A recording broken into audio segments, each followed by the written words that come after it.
Good morning and welcome to Church at Home with Rachael for Wednesday, the 25th of August.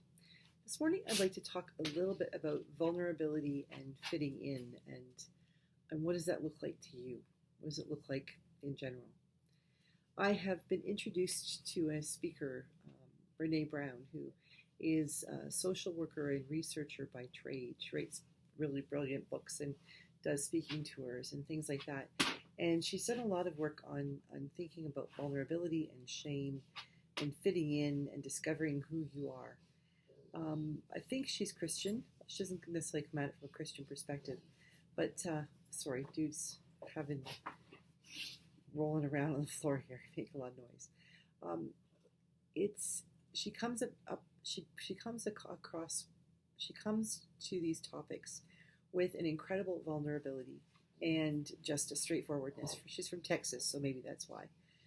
But she's an incredibly good speaker, engaging. So I really do invite you to look up her name. It's Brene Brown, Brene, and then Brown. Just Google her and watch her on YouTube and see what you think. But yesterday I was listening to her speaking about the things that have sort of formed her and talking to her interviewer about fitting in and vulnerability and the things that make us who we are. And she talked about needing to let go of what everybody else says is the way that you should fit in. She said, when growing up in her family, as a girl, you were either a cheerleader or on the drill team, and you grow up and either marry the quarterback or running back. And she didn't do either one of those things. Matter of fact, she didn't. She tried it for drill team and didn't make it. And that became a formative time in her life. Really, her family's response to her failure really impacted the way she thought.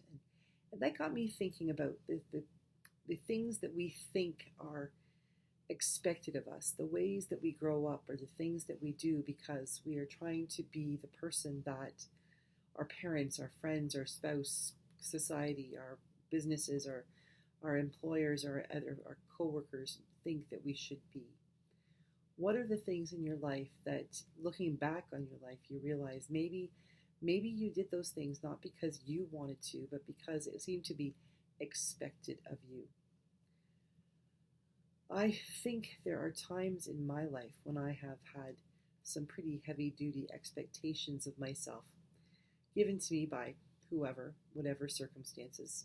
It doesn't matter really. It's not about saying why we have them. It's just recognizing them, I guess, and dealing with them. I'm now 50 years old and I am a parish priest.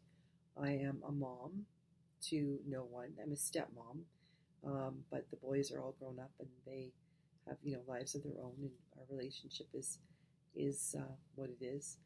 But I'm a wife. I'm a clergy spouse as well as being clergy. I am a padre spouse, military spouse, which is a whole other set of expectations. I am a volunteer. I am lots of these things. But what makes me who I am? What things that I do and who I am today are because that was what was inside me and driving me from all along. What are the things that make me who I am that I would keep if someone came with me, a magic wand, and said, keep the things you want and get rid of everything else and start again? What would I keep? What were the things that were innate into me, that God put into my heart? And what are the things that society said, this is what you must do, or this is what the way you should think or dress or feel, or things like that? Too often, I think, we get wrapped up in what other people think. I do, a lot, way too much. We worry about what the neighbors think. What does what do the parishioners think? What do the people I work with think? Am I wearing the right clothes? Did I say the right thing? Have I got the right haircut? Do I need to lose weight? Do I need to whiten my teeth? Do I need to become better at sports? Do I need to what? And I think at the end of the day, if we're even asking those questions, we need to recognize that maybe we've got our priorities all kind of messed up. We need to be able to lay our head down at the end of the day and go to sleep, drifting off into dreamland, trusting that we did the best we could with the who we are that God made us to be. I do believe that God called me to be a priest, and so I'm glad that I am fulfilling that vocation. There are probably other things that God has invited me to do that for over the years I've made decisions that have pulled me away, or things that I've decided against, because I don't believe that God necessarily has only one path chosen for a person. I think we have free will intentionally by God's intention, and we are free to choose different things.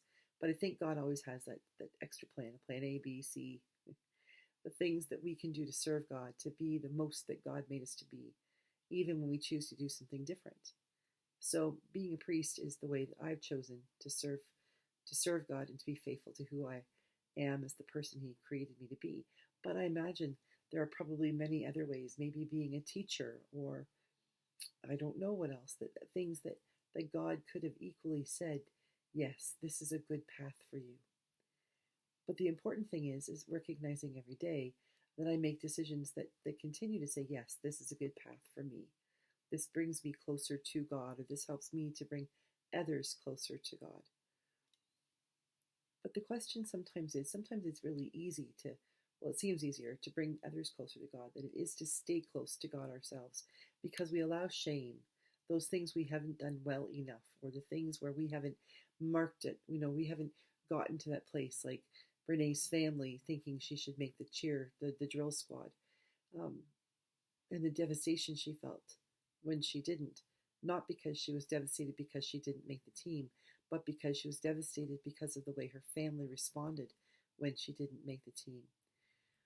We need to do that work. That's nobody else's work to do. Shame, that sense that we've done something wrong or not done something we should have, that is a sense that we have, that someone else can say it, but we have to accept it. We have to take it on board for us to deal with it. So we can let it go, let it slough right off our shoulders, not worry about it, which would be ideal. Or we can recognize that we have allowed ourselves to feel shamed in our lives, and then invite Jesus to help take away that shame, to peel it back like an onion until it's all gone, recognizing that we have not done anything that God would shame us for. God isn't sitting up on his high chair in heaven saying, oh, look at that, another strike against Rachel, she screwed up again today. God is, I imagine, more likely sitting there looking at Jesus and saying, I'm so glad that you gave yourself up, because Rachel needs you to have done that. But there's no shame. There's acceptance, and there's hope, and there's a love that empowers us to walk forward, letting go of what everyone else wants us to be, and encouraging us to become the people God created us to be. Letting go of other people's expectations, letting go of the worry about what another might think, letting go of what we thought once upon a time we were supposed to do, and really embracing what this day holds. We always have that choice to make. Do we positively move forward in God's grace, trusting that even if we've gotten ourselves into a big pile of muck, God will still help us to stand up and walk out of it? Or do we allow ourselves to lay in it and wallow in it, and then worry that we'll never be clean again? Well, we won't be if we don't get up. So I think really today I'm going to do some thinking about what it means to let it go, and what it means to let go of everyone else's expectations over who I am supposed to be today at 50 years old. What are those goals and aspirations I should have completed by now?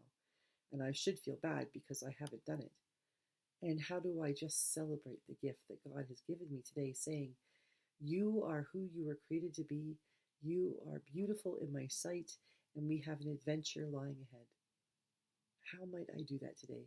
What might the adventure with Jesus look like today if I let go of all the weight of everyone else's expectations, including my own, and just take on the yoke of Jesus' expectations? What about you? What do you think? I think probably the yoke of Jesus' expectations you might find to be a lot lighter than the yoke of your own or others. So I invite you today to let go of the drill squad you didn't make, or the boyfriend you broke up with, or the university degree that you didn't pursue, or whatever it might be. And I invite you to just get up, stand up, and allow Jesus to walk forward with you, saying, today we make the future. Today we discover who you are called to be today. Don't worry about expectations others have had. Just take my expectations of you to love and to accept and to walk with me. That we can do. So as you go about your day, as you go about your Wednesday, hump day, I invite you to just let go of the expectations that are dragging you down. And as you let them go, free them from your hands. Be prepared to receive the expectation that Jesus has and he places on your hand. The expectation that you would simply follow him wherever he may lead, because that will be a beautiful outcome. Have a great day, everybody. God bless you. And I will see you again tomorrow for Church at Home with Rachel.